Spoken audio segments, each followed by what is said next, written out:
Hey there, let's knit the short sleeve spring shrug, and for more information and a complete list of supplies, visit the website at LoomaHat.com/spring shrug.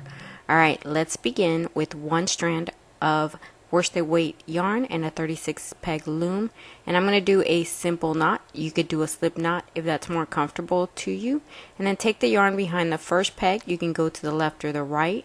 I'm going to go to the right, and let's wrap all 36 pegs.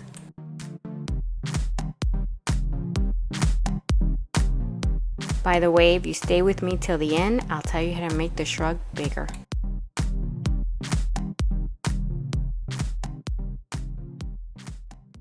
Now go to the next peg because we're knitting in the round, and you're going to half wrap that peg.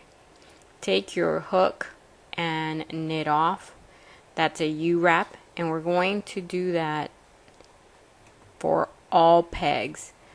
So half wrap and knit off for the Uwrap version of the knit stitch. Keep going.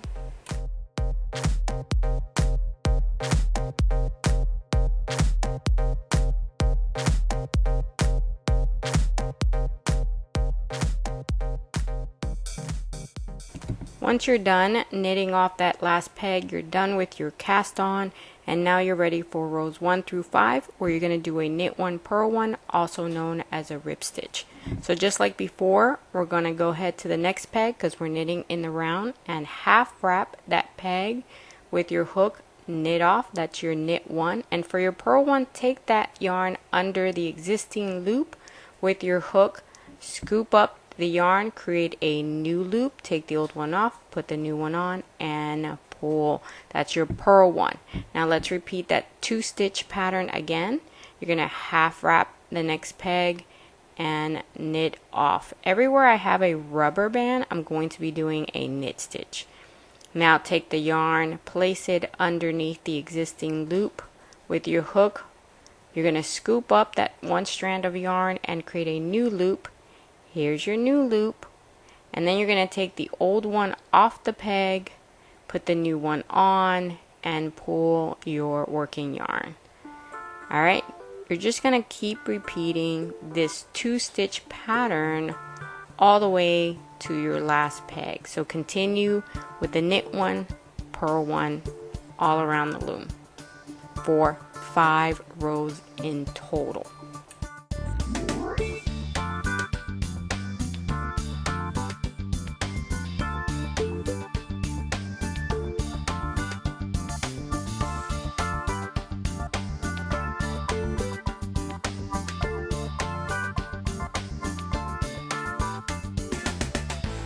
After a few rows, remember to take the knot off the anchor peg, and then you can continue knitting. Once you're done with your 5 rows, then you're ready for row 6, which is nothing more than to knit the row. You already know how to do this. You're just going to continue with your Uwrap version of the knit stitch. So half wrap and knit off.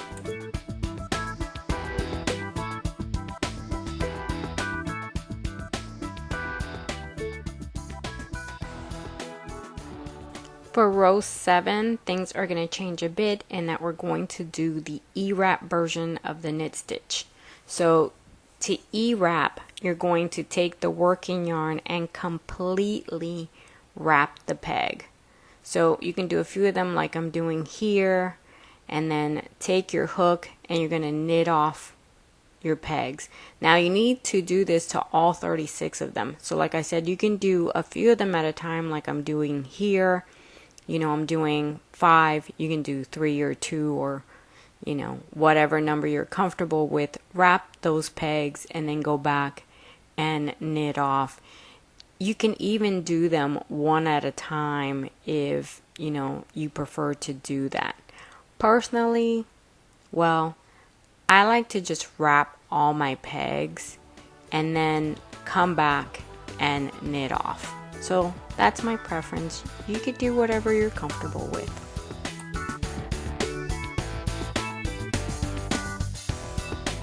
once you finish with row 7, we're gonna do a quick lesson before we go on.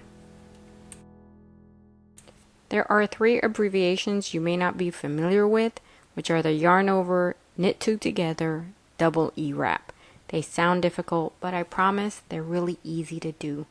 So for rows 8 through 55, you're going to do 3 double eWraps, and then you will continue to do yarn over, knit 2 together until the last 3 stitches where you repeat the 3 double eWrap. So I marked my edges with these blue markers, stitch markers, and at this point, just so you guys know, we're going to be knitting flat, which means we go back and forth, back and forth. We're not going to be knitting in a circle. So we're going to turn around and start with that first double eWrap. So you wrap and knit off, and again on that same stitch you wrap and knit off. That's your first one. Now we go to the next one, and again you wrap your peg and knit off, and you're going to do it again on that same peg, wrap and knit off. That's number 2, and here's number 3. You're going to wrap and knit off and wrap that same peg again and knit off. Those were your 3 double eWraps. Now you're going to do those on this edge, and at the end right here you're going to repeat that same 3 stitches. Alright, so we started with the 3 double eWraps. Now we're going to do the yarn over. You need an empty peg, so you got to take this stitch off the peg so that you can do a yarn over. Take that stitch and put it on the next peg. That's where you're going to do the knit 2 together, on that next peg. So you have 2 stitches there. Now you can do your yarn over, and you're going to wrap that peg, go to the next one where you need to do your knit 2 together, wrap it, and then here go your 2 stitches that you're going to knit off, your 2 loops. That's your knit 2 together. Alright, now let's repeat the yarn over. You're going to take this loop that's on this peg that needs to do the yarn over and take it to the next peg and put it above the existing loop. Take your working yarn and wrap for your yarn over, and wrap again for your knit 2 together. So here are the 2 stitches, you knit them off, and that's all you're going to continue to repeat. You go to the next one, take the loop off the peg and move that loop over to the peg next to it. Take your working yarn and you're going to wrap that peg, wrap the next one, and knit off those 2 stitches. That's why it's called knit 2 together. And in my case, I've left those stitch markers that I had on there, and so everywhere I have a rubber band, I'm doing a yarn over, and everywhere I don't, I'm doing a knit 2 together. Now that's in this direction. When you turn around, it's gonna flip. So don't flip out, because you're doing the same thing, right? You're going to do your yarn over, knit 2 together. So let's get there so I can show you. We're at the end. These are the last, and remember, you end with 3 double eWraps. So here's one, here's the second one. You double wrap, knit off. Go again, wrap, knit off, and wrap and knit off. Now we're going to turn directions and do the 3 double eWrap again, and we're knitting flat because we want an opening right here. Okay, so you don't slip the stitch, you do the 3 double eWrap knit stitches right here. Okay, then you're going to go back to the yarn over, knit 2 together. So take this loop off, move it over, wrap your peg, wrap the next one, knit 2 together. And guys, I know that there is a knit, slip, slip, knit. I'm not going to use that term here. I will give you a link in the description on the definition of the yarn over, knit 2 together as opposed to the slip, slip, knit. But for now, we're going to use this term because it's easier. Alright, so here, how do you know that you got the right loop? Like, here's a knit 2 together, and that's what the yarn over looks like. So that'll let you know if you're using the wrong loop, if you're moving over the wrong loop, because the yarn over basically falls apart. Keep knitting back and forth, flat until you're done with your rows.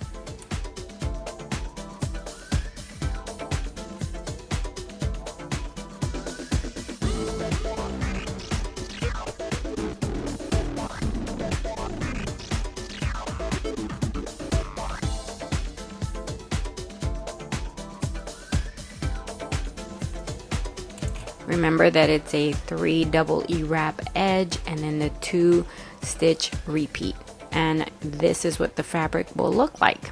Alright guys, so just keep knitting flat and then you're ready for row 56, which is just a row of eWrap knit stitches, and you guys already know how to do this.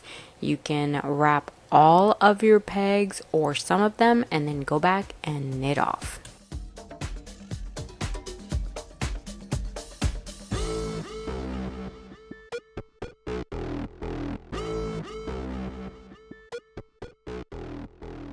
For row 57, we're going to use the Uwrap version of the knit stitch.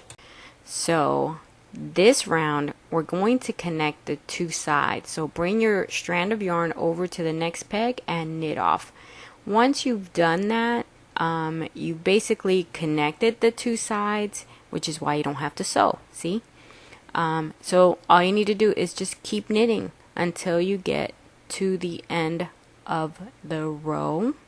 After that, you're going to do your knit 1, purl 1, also known as the rib stitch, for rows 58 through 62. So bring your yarn on over, do your knit stitch, bring it down under the existing one, scoop up, take it off, do the purl.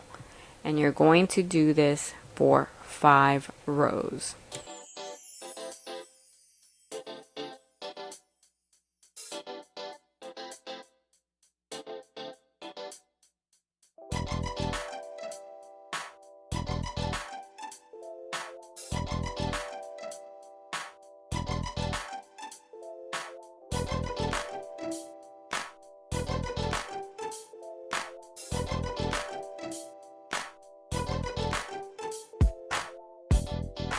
It's time for the cast off, and we're going to do the super stretchy bind off. Wrap your yarn at least 1.5 times around your loom, and you can go as much as 2 times if you're a bit conservative.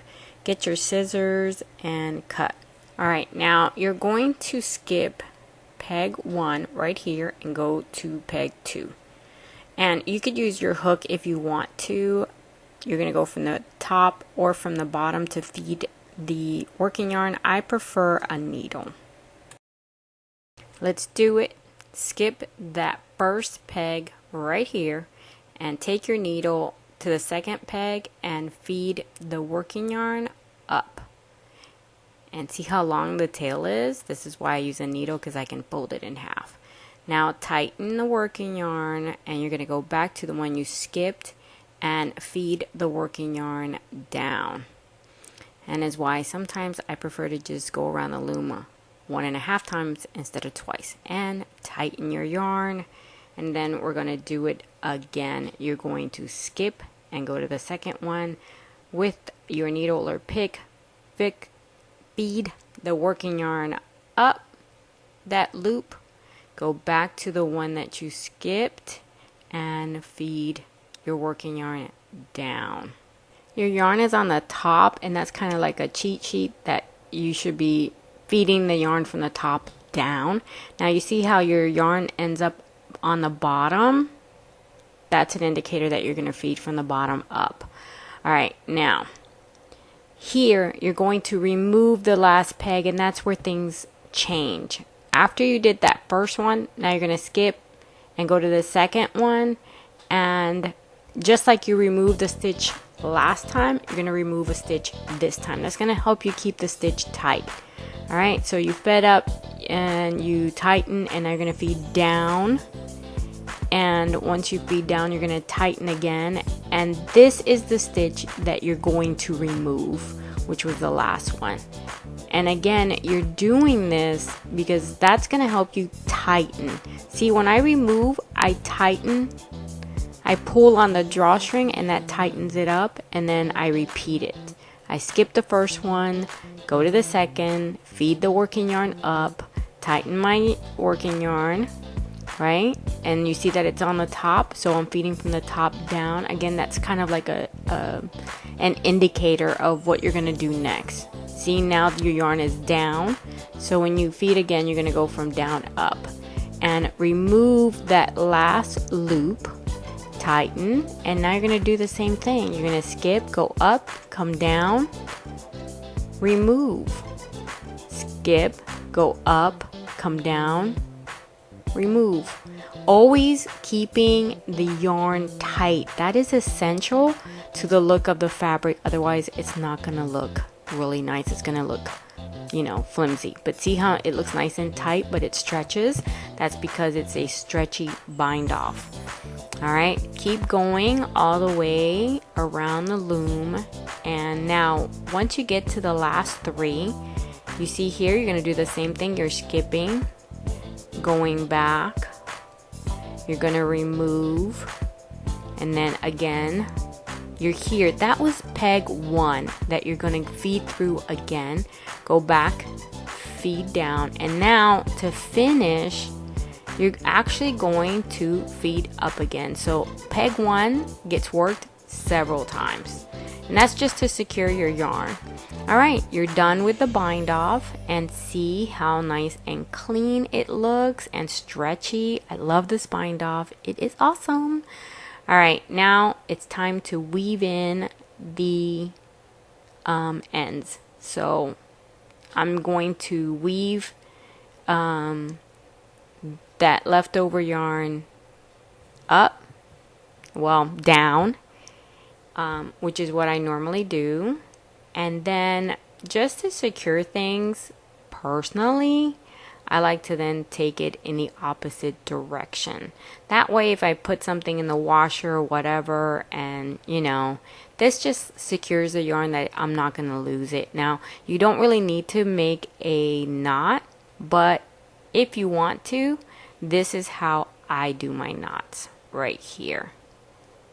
And then I get my scissors, I pull on the yarn a little bit, and I cut.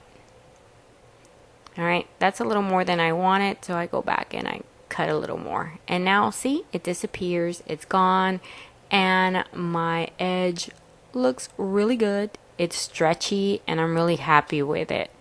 I'll put a link in the description for this bind off. Now, on the other end, I'm not so happy. My cast on loops are loose. I like this cast on though because I can tighten these loose loops.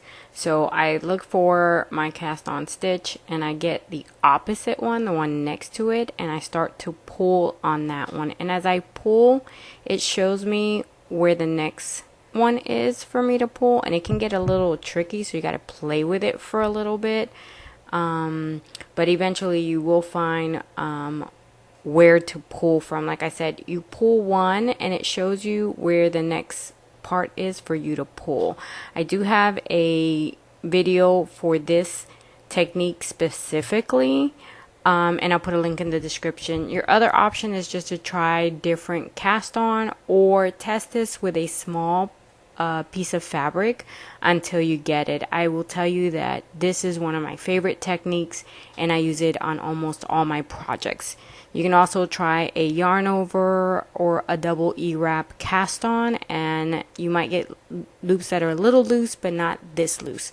Again, I like this cast on because I can tighten it. I can control how tight I want the stitch. Alright, so this is the end of it, and sometimes you end up with a, oddly enough, with, you know, three long pieces of strand. It's okay, don't panic, just take them, all of them, and just make a knot. Sometimes it comes out perfect and I'm able to pull it out and I only have one string, but sometimes this happens. But look how awesome that cast off is. So I make a knot and then I just take my needle and I'm going to thread this strand with my needle and weave in the ends just like I did in the other side.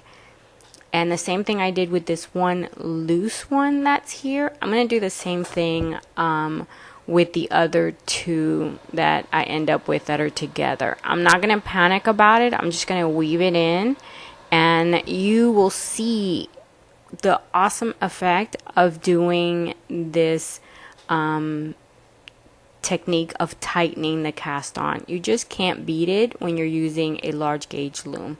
Alright, I knot, I cut this end, and there you have it. Look how awesome my cast off looks. Now let me tell you how you're going to knit the larger shrug. So you have the option to move to an even numbered extra large loom. You're then going to measure the width of your back at its widest point. At this time, do not factor in the rib stitch sleeve section. You're going to do some math. You need to knit 5 rows for every 2 inches that you're knitting, and then you're going to add back those 10 rows for the sleeves, which are 5 on each side. If you have a 41 peg loom, the instructions are in the written pattern, and I'll put a link in the description. After you try this one, you have to do the Higbeat poncho or a cool infinity scarf, and I'll put links in the description. Special thanks to Carol, Valerie, and Clarissa for covering the cost of closed captioning, and you guys come back and loom with me again.